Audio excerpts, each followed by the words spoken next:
Next municipal ఎన్నికలు జరగబోతున్నాయి. ఇక్కడ రిజర్వేషన్ అంశం కూడా ఏం రావట్లేదు.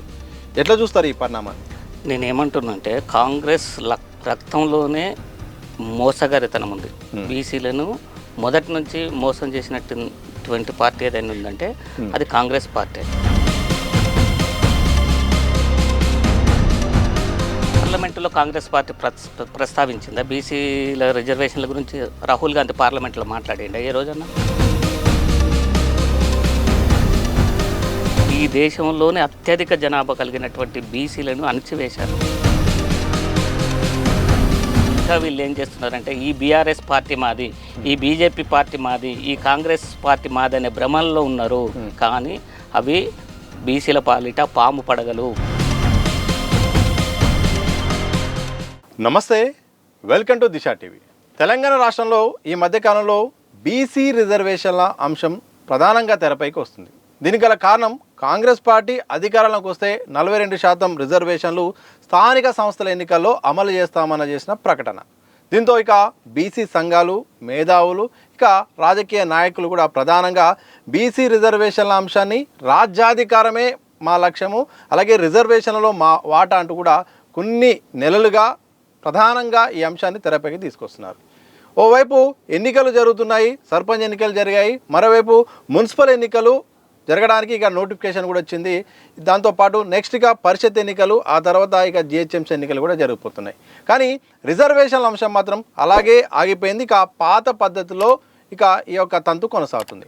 మరి జరుగుతున్న పరిణామాలపై అలాగే బీసీ రిజర్వేషన్ల ఇష్యూపై మాట్లాడే ప్రయత్నం చేద్దాం. మనతో పాటు సోషల్ యాక్టివిస్ట్ నారగోని ప్రవీణ్ కుమార్ గారు ఉన్నారు. సార్ నమస్కారం. నమస్తే అండి. కాంగ్రెస్ అధికారంలోకి వచ్చిన తర్వాత కులగణన, ఆ తర్వాత కామారెడ్డి డిక్లరేషన్, తర్వాత మొత్తం కూడా అతతంగా అంతా జరిగింది. కానీ సాధారణ పద్ధతిలోనే ఇక గుర్తులతో సంబంధం లేకుండా జరిగిన సర్పంచ్ ఎన్నికలు జరిగాయి. నెక్స్ట్ మున్సిపల్ ఎన్నికలు జరగబోతున్నాయి. ఇక్కడ రిజర్వేషన్ అంశం కూడా ఏం రావట్లేదు. ఎట్లా చూస్తారు ఈ పరిణామాన్ని? నేనేమంటున్నానంటే కాంగ్రెస్ రక్తంలోనే మోసగారితనం ఉంది. బీసీలను మొదటి నుంచి మోసం చేసినటువంటి పార్టీ ఏదైనా ఉందంటే అది కాంగ్రెస్ పార్టీ. ఇప్పుడు మన తెలుగు ప్రజలకు వచ్చేసరికి ఉమ్మడి ఆంధ్రప్రదేశ్లో 1970లో అనంతరామన్ కమిషన్ ఇచ్చినటువంటి నివేదికను ఆధారంగా చేసుకొని ఆనాటి కాంగ్రెస్ గవర్నమెంట్ ఒక జీవో తీసింది, 25% రిజర్వేషన్లు బీసీలు కల్పిస్తూ. ఆ జీవో కోర్టులో కొట్టుడుపోయింది. ఆ తర్వాత 1984లో మురళీధర్ రావు కమిషన్ ఇచ్చినటువంటి నివేదికను ఆధారంగా చేసుకొని ఆనాటి ముఖ్యమంత్రి ఎన్టీ రామారావు గారు బీసీలకు 44% రిజర్వేషన్స్ కల్పిస్తూ ఒక జీవోని ఇచ్చిండు. అప్పుడు ఓసీలంతా రోడ్ల మీదకి వచ్చి ఆందోళనలు చేసిరు, కోర్టుకు పోయారు, కొట్టుడుపోయింది. ఈ నిజం ఇదంతా తెలిసినటువంటి ముఖ్యమంత్రి గారు కావాలని బీసీలను మోసం చేయడం కోసమే 42% రిజర్వేషన్ కల్పిస్తూ ఒక జీవోను కల్పిస్తున్నామని చెప్పి ఒక జీవోని ఇష్యూ చేసిండు. అది చెల్లదని తెలిసే చేసిండు. ఆయనకు నిజాయితీ లేదు. నిజాయితీ ఉంటే మిగతా పోస్టులలో 42% ఇచ్చేవాడు కదా. కార్పొరేషన్ చైర్మన్లు కానీ, మంత్రి పదవులలో కానీ, లేతే ఆయన నాయకత్వంలో కాంగ్రెస్ పార్టీ గెలిచింది కదా పీసీసీ ప్రెసిడెంట్గా ఉండి. మరి అప్పుడు బీసీలకు 42% సీట్లు ఇచ్చేవాడు కదా. అసలు ఆయన రక్తంలో లేదు. బీసీలకు న్యాయం చేయాలి అనే ఉద్దేశం ఆయనకు లేదు. ఏదో ఇచ్చిన వాగ్దానం కోసం ఎన్నికల్లో మళ్ళా బీసీ ప్రజల ఓట్లు దండుకోవటం కోసం చేసినటువంటిది ప్రయత్నమే అది రేవంత్ రెడ్డి గారు. ఆయన క్లారిటీ ఉన్నాడు. శాస్త్రీయబద్ధంగా మేమంతా కూడా చేశాము, కమిషన్ ఏర్పాటు చేశాము, సుప్రీంకోర్టు గైడ్లైన్స్ ప్రకారం అంతా చేశాము. కానీ కేంద్రము దీనికి మద్దతు ఇవ్వట్లేదు, రాష్ట్రపతి కూడా ఆమోదం తెలపట్లేదు. అందుకోసమే మా ప్రయత్నం మేము చేశాం, కానీ అక్కడ సహకరించకపోవడం వల్ల ఈరోజు మేము ఏం చేయలేకపోతున్నాం అనేది. పార్లమెంటులో కాంగ్రెస్ పార్టీ ప్రస్తావించిందా బీసీల రిజర్వేషన్ల గురించి? రాహుల్ గాంధీ పార్లమెంట్లో మాట్లాడిండా ఏ రోజన్నా? ఎందుకు మాట్లాడలేదండి? అంటే నీకు చిత్తశుద్ధి లేదు కాబట్టి మాట్లాడలేదు. పార్లమెంట్లో మీకు ఉన్నది కదా, సభ్యులు ఉన్నారు కదా, ఎంపీలు ఉన్నారు కదా. ఎందుకు మాట్లాడలేదు? రాహుల్ గాంధీ, ప్రియాంక గాంధీ ఎందుకు మాట్లాడలేదు? సోనియా గాంధీ ఎందుకు మాట్లాడలేదు? మిగతా కాంగ్రెస్ లీడర్లు ఎందుకు మాట్లాడలేదు? మాట్లాడాలి కదా, బీజేపీ నిలదీయాలి కదా పార్లమెంట్లో. ఎందుకు మీరు బీసీలకు 42% రిజర్వేషన్ కల్పించడాన్ని అడ్డుకుంటున్నారు? మేము ఇస్తున్నాము, మేము ఒక బిల్లు పాస్ చేసినాము, దాన్ని అంగీకరించండి అని ఎందుకు కొట్లాడలేదు పార్లమెంట్లో? అంటే నిజాయితీ లేదు కాబట్టి మాట్లాడలేదు. రిజర్వేషన్లకు కేంద్రం వ్యతిరేకము, మేము కాంగ్రెస్ అధికారంలోకి వస్తే గంట సేపట్లో రిజర్వేషన్లను అమలు చేస్తామని కూడా పొన్నం ప్రభాకర్ అంటున్నారు. ఎక్కడ అధికారం వస్తాడు? అధికారంలో ఉన్నప్పుడు ఏం చేసిరు? ఉమ్. ఎంపీగా పనిచేసిండు కదా పొన్నం ప్రభాకర్ గారు. మరి ఆ రోజు ఏం చేసిండు? ఆ రోజు ఎందుకు పార్లమెంట్లో గొంతు విప్పలేదు వాళ్ళ పార్టీ అధికారంలో ఉన్నప్పుడు? రేపు అధికారంలో నువ్వు వస్తావో రావో అది కల్లా, అది ఎప్పుడు జరుగుతుందో, అప్పటి పరిస్థితులు ఎట్లా ఉంటాయో. ఉమ్. స్వతంత్రం వచ్చిన కాంచి ఈ దేశంలో అణచబడినటువంటి ప్రజలు ఎవరైనా ఉన్నారంటే ఈ దేశంలోనే అత్యధిక జనాభా కలిగినటువంటి బీసీలను అణచివేశారు. ఎలా? ప్రతి పార్టీ కూడా ఇవన్నీ ఒక ఎట్లా అంటే ఒక అనకొండలు లాంటి బీసీలకు రావాల్సిన అన్ని అగ్రకులాలకు కట్టబెట్టి బీసీలకు రావాల్సిన వాటాన్ని మింగినటువంటి పార్టీలు. అన్ని పార్టీలు అంతేనా? అన్ని పార్టీలు. నేనేమంటున్నంటే బీసీ సంఘాల ఉద్యమంలో కూడా బీసీ నాయకుల ఉద్యమంలో కూడా లోపం ఉన్నదని చెప్తున్నాను. నీకు రాజ్యాధికారాన్ని ఇచ్చేది ఓటు అండి. ఆ ఓటు అగ్రకులాలకు అంటే అగ్రకులాలు మీన్స్ ఓసీలకు వేయిస్తూ బీసీలకు రాజ్యాధికారం అంటే ఎట్లా వస్తుంది? ఓటే కదా నీకు రాజ్యాధికారాన్ని ఇచ్చేది. మరి ఆ ఓటు ఇక్కడ ఎవరికి వేస్తున్నారు? తెలంగాణలో ప్రజలు రెడ్డిలకు, వెలమలకు, కమ్మలకు వేస్తున్నారు. ఇంకా ముగ్గురికి వేయొద్దని వీళ్ళు చెప్పొచ్చు కదా. బీసీ సంఘాలు ఎందుకు చెప్పట్లేదు? అయ్యా రెడ్డిలకు ఓటేయకండి, వెలమలకు ఓటేయకండి, కమ్మలకు ఓటేయకండి అని చెప్తే అయిపోతుంది కదా. ఎందుకు వేయొద్దు అనేది కూడా చెప్పాలి కదా.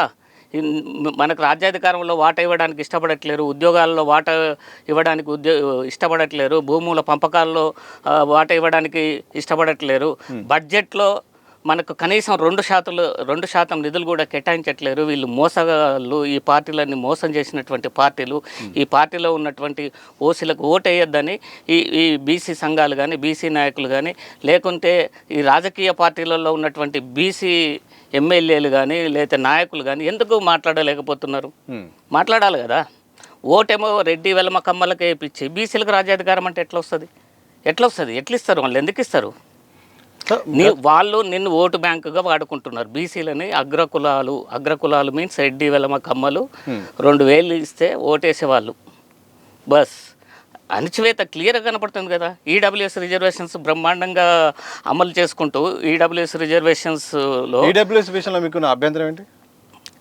నేనేమంటున్నా, ఈ రాష్ట్రంలో మొట్టమొదటిసారిగా ఈడబ్ల్యూఎస్ రిజర్వేషన్స్ పైన నేనే వ్యాసం రాశాను. మన దిశ పేపర్లోనే వచ్చింది. ఆ వ్యాసానికి ఒక్కొక్కడికి ఉలికిపడ్డాడు. అగ్రకులాలలో ఉలికిపడి నాకు ఫోన్లు చేసి బెదిరించారు. కానీ ఏమని బెదిరిస్తారు? నువ్వు క్షమాపణ చెప్పాలి, ఎట్లా అన్యాయం జరుగుతుంది మీకు, మేము 20% ఉన్నాం, 30% ఉన్నాం, మాకు అన్యాయం జరుగుతుంది కాబట్టి మేము ఉద్యమాలు చేసి కొట్లాడి మేము రిజర్వేషన్లు సాధించుకున్నామని వాళ్ళు చెప్తున్నారు. అదే అబద్ధం అనేది మనకు తెలుసు కదా. వాళ్ళు ఇక్కడ ఉన్నది 6-7% కూడా ఇక్కడ లేరు ఈ రాష్ట్రంలో.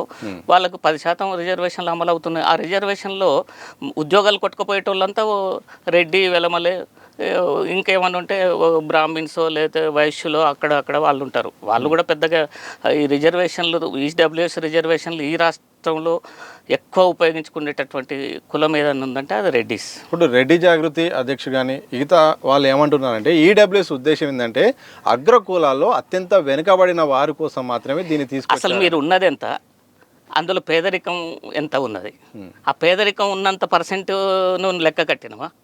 నువ్వు రెడ్డిల సంఖ్య నువ్వు ఐడెంటిఫై చేసారు? ఎంతమంది పేదరికం ఉన్నదో నాకు ప్రభుత్వం ఏమైనా లెక్కలు తీసిందా? రెడ్డిలుగో ఇంతమంది ఉన్నారు, ఇన్ని లక్షల మంది ఉన్నారు, ఇన్ని లక్షల మందిలో ఇన్ని లక్షల మంది పేదవాళ్ళు ఉన్నారు, వాళ్ళకు ఈ సంక్షేమ పథకాలు ఇస్తే వాళ్ళు అభివృద్ధి చెందుతారు అనేది ఎక్కడన్నా లెక్కలు ఉన్నాయా? శాస్త్రీయంగా లేవు కదా. ఇంకోటి బీసీలకు ఇన్కమ్ సర్టిఫికేట్ 2 లక్షలు దాటకూడదు, వాళ్ళకి 8 లక్షలు. ఇదెక్కటి న్యాయం అండి? శాస్త్రీయత ఎక్కడుంది?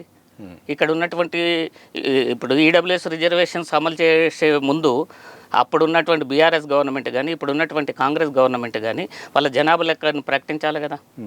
వాళ్ళ జనాభా రెడ్డిస్ ఇంతమంది ఉన్నారు, వెలమలు ఇంతమంది ఉన్నారు అని సంఖ్యను ప్రకటించి ఇందులో పేదరికం ఇంత ఉన్నది, ఈ పేదవాళ్ళకే మేము రిజర్వేషన్స్ ఇస్తున్నాం, మేము రెడ్డిలలో ఉన్నటువంటి పేదవాళ్ళకి రిజర్వేషన్ ఇస్తారంటే మేమేం అబ్జెక్షన్ చేయట్లేము. అలా ఉన్నటువంటి సంపన్నులే పొందుతున్నారు.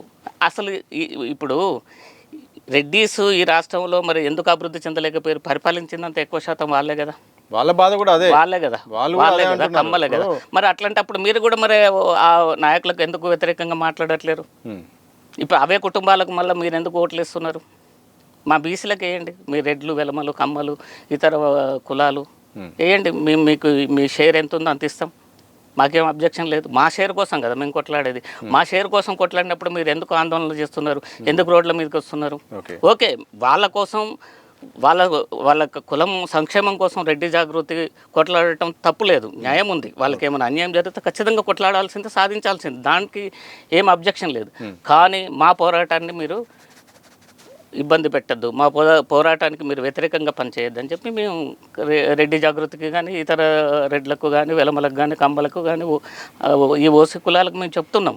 బీసీ సంఘాల నేతలు అయితే మాత్రం సభలు సమావేశాలు నిర్వహిస్తున్నారు, ప్రకటనలు చేస్తున్నారు, ప్రసంగాలు చేస్తున్నారు, కానీ ఎక్కడ కూడా అది ఇంపాక్ట్ చూపించట్లేదు. దీనికి గల కారణం ఏంటి అసలు? నేనేమంటున్నానంటే అసలు బీసీలకు జరుగుతున్న అన్యాయం ఏదైతే ఉందో అది బీసీ ప్రజలకు చేరటం లేదు. బీసీ కుటుంబాలకు ఎప్పుడైతే చేరుతుందో విలేజ్లలో, ఇగో మనకు బీసీలకు ఇన్ని సంవత్సరాల నుంచి ఇగో ఉద్యోగాల్లో ఇంత మోసం జరిగింది, ఇగో ఇన్ని లక్షల ఉద్యోగాలు మనకు రావాలి, ఇన్ని లక్షల ఉద్యోగాలు ఇగో ఫార్వర్డ్ క్యాస్ట్ వాళ్ళు కొట్టకపోయారు, లేకపోతే ఇగో బడ్జెట్లో మనకి ఇంత వాటా రావాలి, ఈ వాటాని ఫార్వర్డ్ క్యాస్ట్ వాళ్ళు కొట్టకపోయారు. ఇట్లా ఇప్పుడు ఓసీలకు ఓట్లు వేస్తున్నామంటే బీసీల పిల్లల భవిష్యత్తుని సమాధి చేసుకున్నట్టే. నువ్వు ఎప్పుడైతే బీసీలు వేయటం మొదలుపెట్టిరో ఓసీలకు ఓట్లు, బీసీల తమ పిల్లల భవిష్యత్తుని సమాధి చేస్తున్నారు. కాబట్టి ఇప్పటికైనా ఈ రాష్ట్రంలో ఉన్నటువంటి బీసీలు నిజాన్ని గ్రహించి నిజాలను తెలుసుకొని ఈ రాష్ట్రంలో ఏవైతే పాలక కులాలు ఉన్నాయో, పాలక కులాలలో ఉన్నటువంటి కుటుంబాలు ఉన్నాయో అందరికి వ్యతిరేకం కాదు, రెడ్ల అందరికి వ్యతిరేకం కాదు, వెలమల అందరికి వ్యతిరేకం కాదు, కమ్మల అందరికి వ్యతిరేకం కాదు, పాలక కుటుంబాలకు మాత్రం వ్యతిరేకం. రెడ్లలో ఉన్న పాలక కుటుంబాలు, వెలమలో ఉన్న పాలక కుటుంబాలు అవన్నీ మాకు ద్రోహం చేసినాయి. కాబట్టి నేను ఏం చెప్తున్నానంటే బీసీలకు మీరు తానిసలు అవుతారా, ఇట్లాగే బానిసల్లాగా ఉంటారా? బానిసలు లాగా ఉంటే ఇదే విధంగా వాళ్ళకు 2000 1000 తీసుకొని వాళ్ళకు ఓటేయండి, వాళ్ళు గొప్ప వాళ్ళుగా మీరు పాముల నాయకత్వం, ఇది కప్పలు పాముల నాయకత్వాన్ని అంగీకరించినట్టే. కప్పలు బీసీలు కప్పల్లాగా ఉన్నటువంటి వ్యక్తులు, కప్పలు పాముల నాయకత్వంని ఒప్పుకున్నట్టే వాళ్ళకు ఓటేస్తే. పాము లక్షణం ఏంటి? కప్పల్ని మింగటం. కాబట్టి ఏవైతే ఇప్పుడు పాలక కులాలు ఉన్నాయో పాలక కులాలు బీసీలకు ద్రోహం చేస్తూనే వచ్చినాయి కదా. ఇప్పుడు లెక్కలు ఉన్నాయి కదా, ఇవాళ అసెంబ్లీలో ఎంతమంది బీసీలు ఉండాలి, ఎంతమంది ఉన్నారు? ఇవాళ కార్పొరేషన్ చైర్మన్లు ఎంతమంది బీసీలు ఉండాలి, ఎంతమంది ఉన్నారు? ఇవాళ నువ్వు బడ్జెట్లో ఎంత పెట్టినావు బీసీ సంక్షేమానికి? 2% కూడా లేదు కదా బడ్జెట్లో. మరి ఇక నువ్వు బీసీలను ఉద్ధరించింది ఎక్కడ? బీసీలు అభివృద్ధి చెందకుంటే ఈ రాష్ట్రం అభివృద్ధి చెందుతుందా? ఈ దేశం అభివృద్ధి చెందుతుందా? ఈ రాష్ట్రంలో సాగు భూమి 1,55,00,000 ఉంటే బీసీల చేతిలో ఎంత ఉంది? 55 లక్షలు కూడా లేదు కదా. మరి ఎక్కడ? మరి నువ్వు రైతు బంధు కూడా ఎవరు కొట్టుకపోతున్నారు? ఏ పథకం పెట్టినా దాని వెనక అగ్రకులాల లబ్ధి ఉంటే మాత్రమే ఓ పథకం అమలు చేస్తారు ఈ రాష్ట్రంలో. ఏ ప్రభుత్వం వచ్చినా, బీఆర్ఎస్ వచ్చినా, కాంగ్రెస్ వచ్చినా వాళ్ళు క్లియర్గా చెప్తున్నారండి. బీసీలకి ఇంకా అర్థం కావట్లేదు.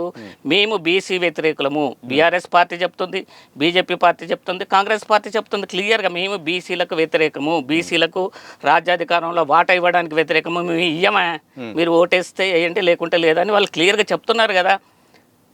అరే 42% రిజర్వేషన్ బీసీలకు ఇవ్వాలని బీఆర్ఎస్ వాళ్ళు మాట్లాడారా ఎక్కడైనా? బీజేపీ వాళ్ళు మాట్లాడారు ఎక్కడైనా? కాంగ్రెస్ వాళ్ళు మాట్లాడారు ఎక్కడైనా సభలలో? మరి వాళ్ళకి వ్యతిరేకమన్నట్టే కదా.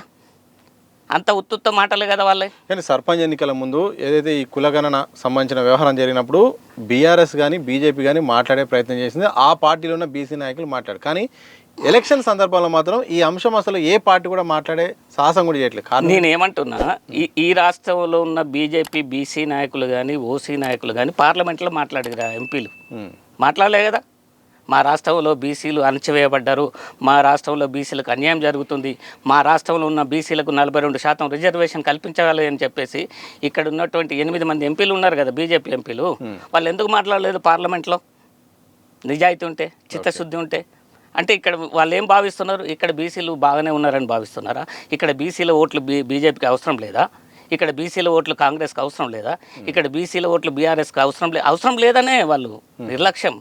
వాళ్ళే వేస్తారు ఓట్లు బీసీలు, అంత అమాయకత్వం, మోసపూరితమైనటువంటి, ఎవడెక్కువ మోసపూరితమైనటువంటి మాటలు చెప్తాడో వానికి ఓటు వేయటం అలవాటు చేసుకున్నారు బీసీలు. ఓకే. నేనేమంటున్నా, ఇప్పటికైనా ఈ రాష్ట్రంలో ఉన్నటువంటి బీజేపీ, బీఆర్ఎస్, కాంగ్రెస్ పార్టీలో ఉన్నటువంటి ఓసీ కులాల్లో ఉన్నటువంటి కుటుంబాలకు, రాజకీయంలో ఉన్న కుటుంబాలకు ఓటేయద్దు. రెడ్లకు, వెలమలకు, కమ్మలకు ఓటేయకుండా ఉన్నప్పుడు మాత్రమే బీసీలకు రాజ్యాధికారం వస్తుంది. నువ్వు ఓటు ద్వారానే రాజ్యాధికారం వస్తుంది కదా. ఓటు వానికేసి వాని ఎమ్మెల్యేని, మంత్రిని, ముఖ్యమంత్రిని చేసి నీకు రాజ్యాధికారంలో వాటా అంటే ఎట్లా వస్తుంది? ఎందుకు ఇస్తాడు? 42% రిజర్వేషన్ అనేది సాధ్యమా? మనం చూడగలుగుతామా? సాధ్యమే, చిత్తశుద్ధి ఉంటే సాధ్యమే.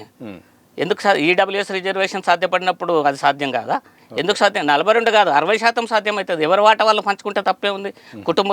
ఒక కుటుంబంలో 1 కోటి రూపాయలు ఆస్తుందండి, 4 అన్నదమ్ములు ఉన్నారు, 4 ఈక్వల్గా పంచుకుంటే తప్పే ఉంది. ఎంతమంది ఉంటే అంతమందికి ఈక్వల్గా వాటా రావాలి కదా. మరి బీసీలు ఈ రాష్ట్రంలో, ఈ దేశంలో 60% జనాభా ఉన్నారు కదా.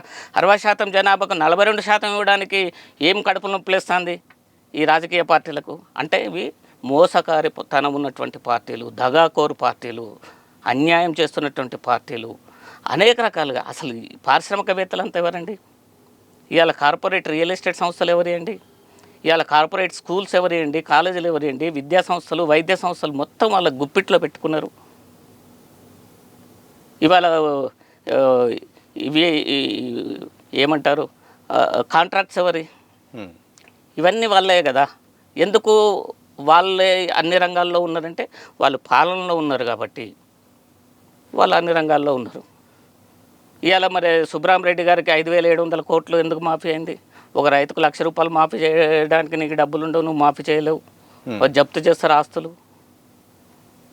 మీరు ఒక బైక్కు లోన్ తీసుకుంటే లోను 2 నెలలు కట్టకపోతే 3వ నెల వాడు బైక్ ఎత్తుకపోతాడు. ఏం జరుగుతుంది అసలు ఈ దేశంలో? సంపన్నులకు మాత్రమే న్యాయం చేయటమైంది, లేకుంటే ఫార్వర్డ్ క్యాస్ట్లో వాళ్ళకి న్యాయం జరుగుతుంది కానీ బీసీలకు న్యాయం జరగట్లేదు కదా. ఎస్సీ ఎస్టీల కంటే వాళ్ళకు రిజర్వేషన్ చట్టబద్ధంగా రాజ్యాంగంలో కల్పించడం జరిగింది కాబట్టి వాళ్ళ వాటా వాళ్ళకు వస్తుంది. ఇక్కడ అన్యాయం అయ్యేది ఎవరు? బీసీలే. బీసీల వాటని అక్రమంగా తింటున్నది ఎవరు? ఓసీలు. కొన్ని సంవత్సరాలుగా బీసీలకు రాజ్యాధికారం, రిజర్వేషన్లో వాటా అనేది మాట్లాడుతూనే ఉన్నారు. రాజకీయ నాయకులు మాట్లాడుతున్నారు, విశ్లేషకులు మాట్లాడుతున్నారు, మీలాంటి వాళ్ళు కూడా మొత్తం వ్యాసాలు రాస్తున్నారు, పుస్తకాలు రాస్తున్నారు. ఇదంతా జరుగుతుంది. కానీ ఇది ఎంతసేపు ఇది మాటల వరకే పరిమితం అవుతుంది. కానీ సాధ్యము ఎప్పుడైతుంది? దీనికి గల మా బీసీ సంఘాల గొంతు, మా బీసీ నాయకుల గొంతు బీసీ ప్రజల దగ్గరికి పోవడం లేదు. ఇంకా వీళ్ళు ఏం చేస్తున్నారంటే ఈ బీఆర్ఎస్ పార్టీ మాది, ఈ బీజేపీ పార్టీ మాది, ఈ కాంగ్రెస్ పార్టీ మాది అనే భ్రమల్లో ఉన్నారు. కానీ అవి బీసీల పాలిట పాము పడగలు. ఆ పాము పడగల నీడలో మేము ఉన్నాము సంక్షేమంగా అని బీసీలు ఆలోచిస్తున్నారు. కానీ ఇవాళ ఈ రాష్ట్రంలో పేదరికం లెక్క తీయమనండి. బీసీలే పేదరికంలో ఉన్నది ఈ రాష్ట్రంలో. అన్ని కులాల కంటే బీసీలే పేదరికంలో ఉన్నారు. ఇవాళ నేత కార్మికుల పరిస్థితి ఏంది? గీత కార్మికుల పరిస్థితి ఏంది? కమ్మరోళ్ళ పరిస్థితి ఏంది? కుమ్మరోళ్ళ పరిస్థితి ఏంది? నాయి బ్రాహ్మణుల పరిస్థితి ఏంది? ఇన్ని బీసీ కులాలు ఎంత అన్యాయం జరుగుతుంది. మనకు గ్రామాలలోకి పోతే ఇవాళ వృత్తులన్నీ కొలాప్స్ అయిపోయినాయి. చేతి వృత్తులన్నీ లేకుండా పోయినాయి కదా. ఇవాళ ఉపాధి లేకుండా పోయింది కదా. దీనంతటికి కారణం ఎవరు? పాలకులే. ఇప్పుడు రేవంత్ రెడ్డి గారు అక్కడ ఏదో సిటీ పెట్టి కొన్ని వేల ఎకరాలు, 4th సిటీ అని పెట్టి కొన్ని వేల ఎకరాలను సేకరించి పారిశ్రామికవేత్తలకు పరిశ్రమలు పెట్టడానికి ఇస్తాడు. దానికి ఏం కండిషన్స్ ఉన్నాయి? నేనేమంటున్నాను, ఈ రాష్ట్రంలో ఉన్నటువంటి ఎవరైతే కులవృత్తుల వాళ్ళు ఉన్నారో అన్ని కులాల కులవృత్తులకు తల 1 ఎకరం ఇచ్చి వాళ్ళకు ఆ కులవృత్తి పెట్టుకోవడానికి ఆడ అవకాశం కల్పించు. ఈ రాష్ట్రంలో ఉన్నటువంటి ఇప్పుడు ఆడ 30,000 ఎకరాలు సేకరించిండండి. 1 ఎకరం లాగా ఒక 20,000 కుటుంబాలకు ఇవ్వు.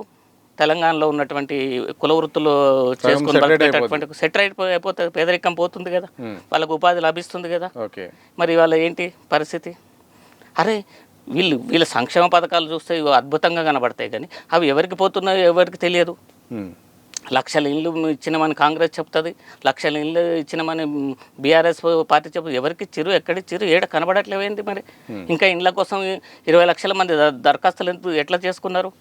ఇంకా 50 లక్షల మంది పింఛన్లు ఎట్లా తీసుకుంటున్నారు? మీరు ఇంత గొప్ప పాలకులు అయితే, ప్రజల కోసం, ప్రజల సంక్షేమం కోసం మీరు పనిచేసిన వాళ్ళు అయితే 50 లక్షల మంది వాళ్ళ తీసుకుంటున్నారు కదా పింఛన్లు. మరి ఎందుకు 20 లక్షల మంది ఇళ్ళ కోసం దరఖాస్తులు చేసుకున్నారు కదా? ఓకే, మరి లోపం ఉన్నదా లేదా? పేదరికం ఉన్నదా లేదా? ఈ మధ్యకాలంలో పిసిసి అధ్యక్షుడు కాంగ్రెస్ ఎప్పటికైనా కాంగ్రెస్లో బీసీ సీఎం అనే వాదన ఉంటుంది, దానికి ఎప్పటికైనా టైం వచ్చినప్పుడు సాధ్యమవుతుందని చెప్పాడు. ఆ వ్యాఖ్యను ఎట్లా చూస్తాను? నేను ఏమంటున్నా, బీసీ సీఎం అయినా కూడా కీలుబొమ్మలాగానే పనిచేయాల్సి వస్తుంది. ఓకే, ఇప్పుడు ఇది బీజేపీలో అయినా ఏ పార్టీలో అయినా. అవును, మరి బీసీ సీఎం అయితే ఆ పార్టీలో ఉన్నటువంటి ఫార్వర్డ్ క్యాస్ట్ నాయకుల కిందనే పనిచేయాల్సి వస్తుంది. ఓన్లీ వీళ్ళు కీలుబొమ్మలు మాత్రంగానే మిగిలిపోతారు. వీళ్ళు ఒకవేళ బీసీ ముఖ్యమంత్రి అయితే ఏం చేయగలుగుతాడు చెప్పు బీసీలకు? ఇవాళ మోడీ బీసీ ప్రధానమంత్రిని అని చెప్పుకుంటుండు. ఏం చేయగలిగిండు బీసీలకు? బీసీలకు న్యాయం చేయగలిగిండే దేశవ్యాప్తంగా? బీసీలు హిందువులు కాదా? మరి హిందువులైనటువంటి బీసీలకు నువ్వు చేసింది ఏంది? ఏం లేదు, శూన్యం. ఇంకా ఈడబ్ల్యూఎస్ తీసుకొచ్చి బీసీలకు అన్యాయం చేసిండు. బీసీలకు రావాల్సిన వాటాని ఫార్వర్డ్ క్యాస్ట్లో కట్టబెట్టిండు. ఈ సందర్భంలో ఒకటి అడుగుతానన్న, రాజకీయ పార్టీలు ఒకవేళ బీసీ సీఎం నినాదం తీసుకొచ్చినా అది ఉపయోగం కాదని ఒక మాట అన్నారు. 100%. ఎట్ ది సేమ్ టైం ఈ బీసీ సంబంధించిన ఎవరైతే వాదము తీసుకొస్తున్నారో వాళ్ళు ఎన్నికలకు పోతే గెలలేని పరిస్థితి వస్తుంది. ఇలాంటి సందర్భంలో రాజకీయ పార్టీలు కాక సంఘాలు కాక దీనికి ఆల్టర్నేట్ ఏంటి? నేను ఏమంటున్నా, బీసీలు అనేవాళ్ళు, బీసీ ఓటర్లు ఇంకా భ్రమలలోనే ఉన్నారు. బీఆర్ఎస్ పార్టీ మాది, లేదా కాంగ్రెస్ పార్టీ మాది, బీజేపీ పార్టీ మాది అనే భ్రమంలో ఉన్నారు. ఆ భ్రమంలో నుంచి బయటికి వచ్చినప్పుడు మాత్రమే బీసీలకు బయటికి రావాలంటే ప్రత్యామ్నాయం కావుగా. ఎట్లా ప్రత్యామ్నాయం? ఇప్పుడు మా గొంతు ప్రజల దాకా పోవట్లేదు. ఇప్పుడు మా గొంతు వినిపించే పత్రికలు లేవు, మా గొంతు వినిపించే టీవీ ఛానళ్ళు లేవు. వాడు ఒక 4 సీట్లు లేకపోతే బడ్జెట్లో ఒక 2% వీళ్ళు బీసీల కోసం కేటాయించగానే బీసీలకు పెద్ద పీట అని ఇంత పెద్ద ఆర్టికల్ ఎత్తాడు. వాడు యూజ్లెస్ ఫెలో, వానికి లెక్కలు తెలియదు, వాడు దరిద్రుడు. 4 సీట్లు ఎక్కువ ఇస్తే బీసీలకు పెద్ద పీటనా, లేకపోతే 2% బడ్జెట్ పెడితే బీసీలకు పెద్ద పీటనా? ఇదే వస్తాయి అన్ని పత్రికల నిండా. బీసీలను బాగు చేస్తున్నటువంటి కార్యక్రమాలనే పేపర్లలో చూపిస్తారు, టీవీలలో చూపిస్తారు. కానీ ఏనాడైనా ఇగో బీసీలకు ఇగో ఇంతమంది జనాభా ఉన్నారు కదా, 60% జనాభా ఉన్నారు కదా, 60% ఎమ్మెల్యే సీట్లు ఇవ్వలేదని ఒక టీవీ ఛానల్ మాట్లాడిందా? ఒక పేపర్ మాట్లాడిందా? లేకపోతే బడ్జెట్లో 60% ఉన్న బీసీలకు 2% కూడా కేటాయించట్లేదని చెప్పి ఏ పేపర్ అన్నా, ఏ టీవీ ఛానల్ అన్న మాట్లాడిందా? కార్పొరేషన్ చైర్మన్స్ కనీసం బీసీలకు సగం అన్న ఇవ్వలేదని చెప్పి ఎవరైనా ప్రస్తావించినా? అన్ని అగ్రకులాలకు సంబంధించినవి కాబట్టి వాళ్ళ పాటే పాడతారు. కాకి పాట కాకే పడుతుంది. కాకి కోకిల కాదు ఎప్పుడు. ఓకే, కోకిల కాకి కాదు, అవన్నీ కాకులు. ఆ కాకులు కోకిల పాట ఎట్లా పాడతాయి? కోకిల పాట రాదు. కాబట్టి బీసీలకు ఛానల్స్ లేవు, బీసీలకు పేపర్లు లేవు. కాబట్టి బీసీలకు జరుగుతున్న అన్యాయాన్ని బీసీల దాకా తీసుకుపోయే మార్గం వారధి అనేది లేదు. అది భవిష్యత్తులో వస్తుంది. ఆ మార్పు వచ్చినప్పుడు బీసీలలో చైతన్యం వస్తుంది. బీసీలో చైతన్యం వచ్చినప్పుడు భవిష్యత్తులో ఒక్క రెడ్డి, ఒక్క వెలమ, ఒక్క కమ్మ కూడా గెలవాడు, ఎమ్మెల్యేగానే గెలవాడు. అసలు వాళ్ళకు ఓటేయటమే పాపం. 100 జన్మల పాపం తగులుతుంది వాళ్ళకు ఓటేస్తే. అంత పాపాత్మలు, అంత అణచివేతకు గురి చేశారు. ఇవాళ దాన్ని తీసుకొచ్చి 25 లక్షల ఎకరాలని కబ్జా చేశారని చెప్తున్నారు కదా. మరి ఏవి చూపేరు ఎందుకు? కాంగ్రెస్ గవర్నమెంట్ వచ్చి 2 సంవత్సరాలు అవుతుంది కదా. ఎవరు కబ్జా చేశారు? బీసీలు చేసిరా, ఎస్సీలు చేసిరా, ఎస్టీలు చేసిరా? ఎవరు చేసిరు? ఎందుకు నువ్వు లెక్కలు బయట పెట్టట్లేవు? ఎవరిని మోసగిస్తున్నావు? ఎందుకు ఈ అబద్ధాల ప్రచారం? చూపి అన్న. ఫైనల్గా చెప్పండి, ఒకవైపు మున్సిపల్ ఎన్నికల షెడ్యూల్ వచ్చేసింది. నెక్స్ట్ ఇక మళ్ళీ పరిషత్ ఎన్నికలు, ఎంపీటీసీ జెడ్పీటీసీ ఎన్నికలు వస్తాయి. ఆ తర్వాత ఇక జిహెచ్ఎంసీ ఎన్నికలు ఉంటాయి. అవసరమైతే ఒక బైపోల్ వస్తుంది. రిజర్వేషన్ల సంగతి ఏంది? దీనికి అసలు ఫుల్ స్టాప్ ఏంటి? బీసీలకి న్యాయం జరగాలంటే భవిష్యత్తులో ఎలాంటి కార్యాచరణ అయితే సాధ్యమైంది? నేను ఈ రాష్ట్రంలో ఉన్న బీసీలకు ఒకటే చెప్తున్నా, ఇప్పుడు జరగబోయే మున్సిపల్ ఎన్నికల్లో రెడ్లకు, వెలమలకు, కమ్మలకు ఓటు వేయడం తిరస్కరించండి. వాళ్ళకు ఓటు వేయకపోతే కథమే. రాజ్యాధికారం నీ చేతిలో ఉంటుంది. నువ్వే పాలకుడు అవుతావు. అన్ని కులాల వాళ్ళని సమానంగా చూస్తావు. చూడమని అంటున్నావు. వాళ్ళకు ఓటేయొద్దని చెప్తున్నాం మేము. ఖచ్చితంగా వాళ్ళకు ఓటేయొద్దు. ఈ మాటని రెడ్డి, వెలమ, కమ్మలకు ఓటు వేయొద్దని బీసీ సంఘాలు చెప్పాల్సి ఉంది, బీసీ నాయకులు చెప్పాల్సి ఉంది. చెప్పకపోతే చిత్తశుద్ధి లేనట్టే. కానీ నాయకులు కూడా కావాలి కదా, అట్లా ఓటేస్తే ఎదురుగా సామర్థ్యత కూడా ఉండాలి కదా. ఎందుకు ఎవరు ఇప్పుడు ఉన్న అసెంబ్లీలో ఉన్న వాళ్ళందరూ సామర్థ్యం ఉండి మరి ఏం చేశారు? ఎందుకు డెవలప్ కావాలి? సామర్థ్యం ఉన్న వాళ్ళు అయితే బీసీలకు ఎందుకు సామర్థ్యం లేదు? ఓకే, అంటే ఆర్థిక సామర్థ్యమా? అంటే మీరు దోచుక తిన్నారు, మీ దగ్గర మీరు 100 కోట్లు ఖర్చు పెడతారు, 1000 కోట్లు సంపాదిస్తారు కాబట్టి బీసీలకు అంటే ఎన్నికలలో ఖర్చు పెట్టే ధనం లేదనా? సామర్థ్యం ఎందుకు లేదండి? గొప్ప విజ్ఞానవంతులు ఉన్నారు బీసీల్లో ఉన్నటువంటి విజ్ఞానవంతులు కానీ, లేకపోతే అన్ని రకాల ప్రజలను ఈక్వల్గా చూసేటటువంటి వ్యక్తులు కానీ బీసీలలో ఉన్నట్టు ఓసీలలో ఎక్కడున్నారండి? పాలకులలో ఎక్కడున్నారండి? ఉంటే ఇంత అన్యాయం ఎందుకు జరుగుతుంది బీసీలకు? పాలకుడు మంచివాడు కాకపోవటం వల్లనే కదా ఇవాళ డెవలప్మెంట్ అనేది లేకపోవటము, బీసీల అణచివేత అనేది లేక. నువ్వు ఉద్యోగాలలో లెక్కలు చూపించమనండి, బీసీ ఉద్యోగులు ఎంతమంది ఉన్నారు, ఎస్సీలు ఎంతమంది ఉన్నారు, ఎస్టీలు ఎంతమంది ఉన్నారు, ఓసీలు ఎంత ఉన్నారు లెక్క చెప్పమనండి రేపొద్దున. వీళ్ళ మోసగరితనం ఎమ్మట బయటపడుతుంది. రైట్, లాస్ట్ ఒక క్వశ్చన్ అడుగుతాను. ఇది రెగ్యులర్గా ఉండే ప్రశ్న ఇది. ఎందుకంటే ఈ బీసీలు అనే వాళ్ళు చాలా మల్టిపుల్ కులాలు ఉన్నాయి. ఈ మల్టిపుల్ కులాల వల్ల వాళ్ళ మధ్యనే సఖ్యత లేదు, ఐక్యత లేదు. ఇది అగ్ర కులాలకు ఒక ఆయుధంగా మారుతుందనేది ఒక ప్రచారం. నిజంగా మరి ఇన్ని కులాలున్న బీసీలంతా మాత్రం ఐక్యత సాధ్యమవుతుందా? ఒక ఏకాభిప్రాయం ప్రకారం ఉద్యమ కార్యాచరణ కానీ భావజాల వ్యాప్తి జరుగుతుంది? నేను ఏమంటున్నా, బీసీల్లో 120 కులాలు ఉండొచ్చు, కానీ ఏ ఒక్క కులంలో కులానికి ఉన్నంత జనాభా ఏ ఒక్క ఓసీ కులానికి లేదు. ఓకే, ఇప్పుడు బీసీల్లో గౌడ్స్ ఉన్నారు, గౌడ్స్ 40 లక్షల జనాభా ఉంటుంది. మరి ఏ ఓసీ కులంలో ఉన్నదా? వాళ్ళ అధికారంలోకి రాలేదా? ఎందుకు రారు? అన్ని కులాలు ఉండొచ్చు, 120 కులాలు ఉండొచ్చు. ఐక్యత అనేది ఇప్పుడు వాళ్ళకేం ఐక్యత ఉంది? ఓసీలకు ఎక్కడ ఐక్యత ఉంది? మరి ఓసీలు పాలకులు కావట్లేరా? అంటే మోసపూరితమైనటువంటి వాగ్దానాలు చేస్తున్నారు. వాళ్ళ చేతుల్లో మీడియా ఉంది, అన్నీ వాళ్ళ చేతుల్లో ఉన్నాయి కాబట్టి వాళ్ళు మోసం చేస్తూ ఓట్లు పొందుతూ వాళ్ళ జీవితమే మోసంతో బతుకుతున్నారు ప్రజల్ని. ఇప్పుడు ఎవరైతే ఒక మంత్రి లేదా ఒక ముఖ్యమంత్రి అనేవాడు ఒక ధర్మకర్త, నువ్వు ఒక ధర్మకర్తగా ఉండి వచ్చినటువంటి ఆదాయాన్ని అందరికి ఈక్వల్గా పంచమని చెప్పి నీకు అధికారాన్ని ఇచ్చిరు ప్రజలు. కానీ నువ్వు ధర్మకర్త ప్లేస్లో ఉన్నోడు, నువ్వేం చేస్తున్నావు? పార్షాలిటీని ప్రదర్శిస్తున్నావు. నీ కులానికి మాత్రమే నువ్వు ఎక్కువ భాగం పెడుతున్నావు. ఓకే, మిగతా ఏదో